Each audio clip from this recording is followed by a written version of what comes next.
My name is Stephen Baskerville. I'm Associate Professor of Government at Patrick Henry College. I'm also the author of a recent book on the family policy, Taken into Custody, right here. The War Against Fathers, Marriage, and the Family, a book that will give you a slightly different view of the family crisis than you perhaps have heard before. I myself am a student of government and politics, and as is perhaps appropriate to the theme of this panel, it is as a student of government and politics that I want to welcome you here today and make a few opening remarks before we begin. I realize that we are asked to accentuate the positive here at the World Congress of Families, and I will do so in a moment. But I must also begin by observing that the family crisis is in many ways more extensive than even family defenders often realize. Threats to the family today do not come simply from impersonal forces, and they cannot be addressed simply by moralistic preaching or psychotherapeutic methods alone. The deterioration of our culture is very critical and important, but we have moved beyond that. Today, the family is threatened by specific government policies, policies that are driven by radical political ideologies, policies that destroy not only families, but freedom. As long ago as 1933, Christopher Dawson was arguing that the family was in serious decline, with parallels from Greece and Rome. In 1947, Harvard sociologist Carl Zimmerman elaborated in his book Family and Civilization. Both Zimmerman and Dawson stressed that the family had been declining, in fact, for centuries, and that it was reaching the point of no return. And both emphasized the role of the state, the role of government. Zimmerman, Carl Zimmerman in particular, emphasized an inverse relationship between the strength of the family and the strength of the state. In other words, he argued that as the state increases in power, the family weakens. And as the state loses power, when the state becomes weak for whatever reason, the family becomes stronger. In yesterday's session, Michael Ferris argued that no society that gives a government a monopoly over the instruction of children can be considered a free society. Those are my words, paraphrasing his statement.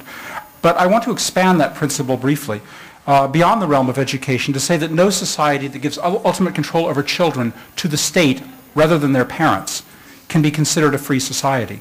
G.K. Chesterton once argued that the family is the main check on state power, and he argued that weakening the family would weaken freedom.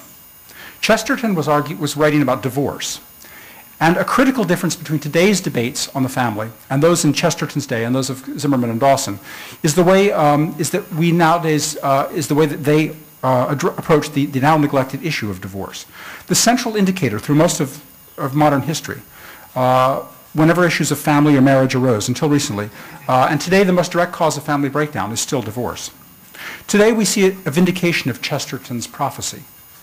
As divorce destroys the family, it is also destroying, and other factors as well, it is also destroying freedom. In the name of divorce and divorce-related pretexts, we are now seeing the massive destruction of not only the family, but freedom itself. This is most advanced, ironically, in the most freedom-loving country on earth, the United States, but it is rapidly spreading throughout the Western world. Mass arrests are now taking place in the United States. Mass incarcerations without trial. Forced confessions, the forced separation of children from their parents, the use of children as informers against their parents, wholesale expropriations of the property of parents, law-abiding parents, and many more violations of the most basic liberties that we in the West have taken for granted for centuries. As I say, these are now routine in the United States and taking place elsewhere, and I've documented this in my book, and I can show you the documentation if anyone is interested. We've reached the point today where divorce has become a euphemism for unprecedented government invasion of private life, as innocent Americans find their families taken over and themselves criminalized. In the name of divorce, legally unimpeachable citizens, parents, accused, convicted of no crime, charged with no legal infraction, parents, citizens sitting in their own home, minding their own business, are summoned to court and subject to repressive measures never before seen in the United States. No one denies that these measures are taking place, but they are simply rationalized by euphemisms taken from the jargon of family law. Parents in America are ordered out of their homes under the name of divorce. Parents are told they may not see their children upon pain of incarceration. Children are summarily removed from their parents with no evidence of wrongdoing. Parents find their property, including their homes, summarily confiscated. Parents are summarily ordered to pay huge sums to officials they have not hired for services they have not received or sought on pain of incarceration. Parents are handcuffed and forcibly removed from their homes, separated from their children, without being formally charged with or tried for any crime. Parents are summarily ordered to pay staggering sums which they have never agreed, assign debts they did nothing to incur, and their wages are confiscated, again on pain of incarceration. Parents in America are jailed without trial. Parents, we have documented cases of parents being beaten in police custody. We have parents being ordered on pain of incarceration not to speak to the media about these abuses that I've outlined. I repeat, all of these measures are now routine in the United States, and no one denies that they are taking place. What is most astonishing is the absence of any opposition or outcry or media attention. We hear a lot about human rights in Europe and elsewhere in the world, but until we face these violations of the most basic human rights, I fear that our professed concern will ring hollow. Now for the positive side.